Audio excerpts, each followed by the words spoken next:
bo ni ukuvuga ngo nize normale ariko biza guhindura niga n'icungamutungo, ariko ku musozo nibwo naje kwiga njya muri iyi domaine y'ubuvuzi. Ngiye muri iyi domaine y'ubuvuzi rero byabaye ngombwa ko bitewe nuko abantu bagendaga bakira, kuvuga ngo naje kuva muri Uganda ngaruka inaha mu Rwanda. Ubwo ngeze mu Rwanda nakoze uyu murimo, yego ntabwo byari byoroshye kuko hari ababyitaga ubupfumu, ugasanga barabyita ubutekamutwe. Muri 2007 nibwo natangiye kubikorera mu Rwanda. Ubwo byabaye ngombwa hari naho nigeze mfungwa,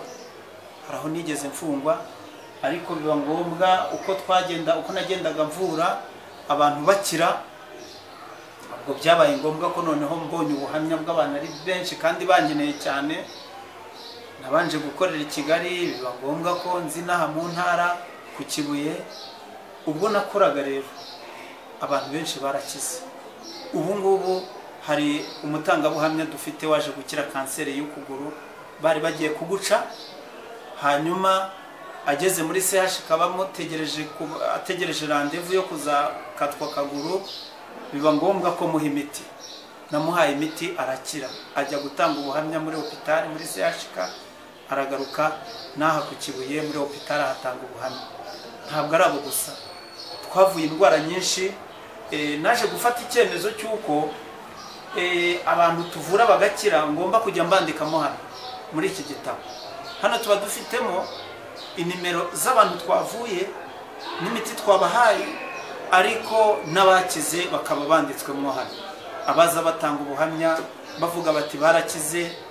Ubwo rero ni ukuvuga ngo iyi miti ndayikunda cyane, ndayikunda. Urugero aho twayikoreye, twatangiye kuvura abantu bagiye bakira, ndetse nanjye ndakira. Ubu sinkipfa kurwara indwara zitandukanye zandura bitewe no kugira isuku, bitewe no gukunda kuyikoresha. Indwara nyinshi zarakize. Nakize amibe, nkira n'umwijima, ndetse ntabwo ari byo gusa, baje kundoga muri 2008, barandoga bantereza abadayimoni. Ubwo bantereje abadayimoni byabaye ngombwa ko nkoresha imiti, nubwo no gusenga byabaye ngombwa. Ubwo rero mu gihe nakoreshaga iyi miti kandi ntakiri Imana ngo nkize, kuko n'abavuzi bamwe na bamwe b'abarozi baje kugira ishyari barandoga, ariko ndashimira Imana ko binyuze no muri ubuvuzi nakize, nkaba ndi muzima. Arakize, ubu ndi muzima. Ni kubw'iyo mpamvu rero nararikira n'abantu bose ko ubuvuzi ni bwiza.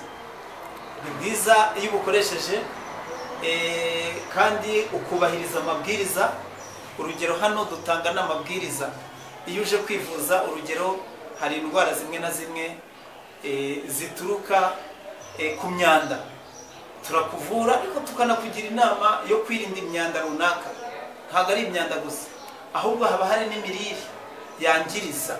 Urugero nko kunywa inzoga, kunywa itabi, urugero gukoresha ibintu bikarishye cyane, amadroge atandukanye. Ibyo byose byangiriza umubiri. Watubwiye ko izo wivuye, tubwire izo wavuye abandi zikunze kugaragara cyane. Urakoze cyane. Hari indwara nyinshi twavuye n'abandi. Mu ndwara tugenda duhura nazo, hari indwara ubwoko bw'inzoka butandukanye, inzoka zifata mu mara. Hari nk'indwara z'umuvuduko, aho abantu barwara umuvuduko, aho abantu barwara za diabete, aho abantu barwara imyijima, ndetse hariho n'indwara, hariho n'amarozi. Iyo mwijima no buwe bwo irimo amoko menshi. Urakoze cyane. Aho hadukiye umwijima wa hepatite B, ntabwo twicaye, twakomeje gukora ubushakashatsi. Urugero hari nk'icyatsi twaje kuvumbura kivura hepatite B. Icyatsi kivura hepatite B ni ukuvuga ngo rero hari abatangabuhamya benshi, hari nk'umuntu wari warivuje hepatite B.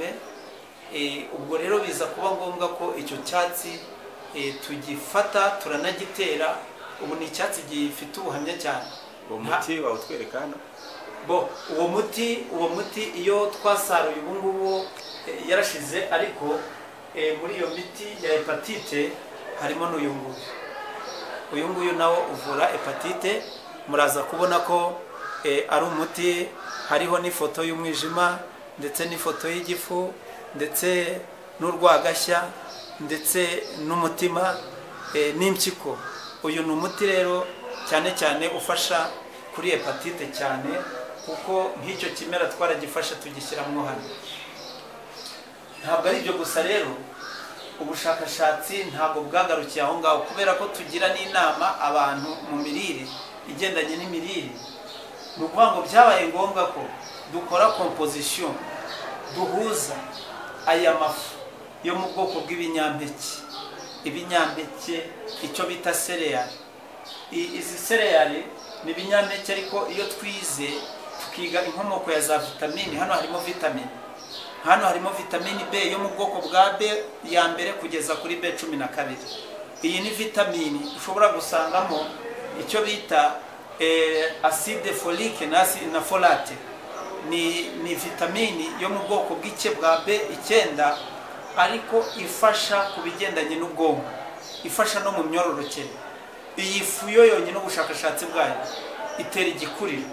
Wari uzi ko muri aya mafu harimo amasaka, soya, ibigori, uburo, sezame, ingano, umuceri, hakaba harimo ndetse n'amasaka y'umweru, cyane cyane akize kuri vitamini B zifasha ubwonko, zituma umudamu utwite agubwa neza, zituma n'umwana agira igikuriro. Cyane ko buriya